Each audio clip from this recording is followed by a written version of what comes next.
Hello everyone, আসসালামু আলাইকুম। Welcome to my vague channel.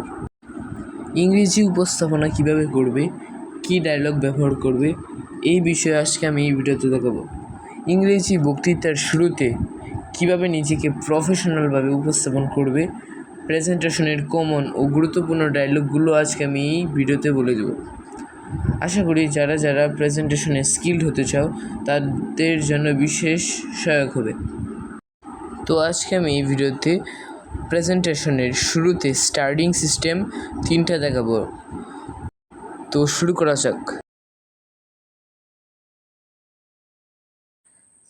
তো স্টেপ 1 আমরা যেভাবে শুরু করতে পারি, হ্যালো এভরিওয়ান, আসসালামু আলাইকুম, good day or evening to you all. I am, এখানে নামটা দিব টুডে মাই টপিক ইজ, এখানে আমাদের টপিকের নাম দিব। এভাবে কিন্তু আমরা প্রেজেন্টেশনের শুরুটা এটা দিয়ে শুরু করতে পারি। Step 2, good morning everyone, how are you, my name is, নামটা দিব। First I would like to thanks my honourable sir for giving me such opportunity to say a few words about the selected topic in front of you.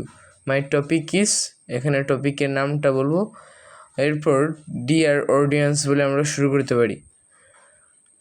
এইভাবে কিন্তু আমরা প্রেজেন্টেশনের শুরুটা করতে পারি। এরপর step number 3-তে আসি।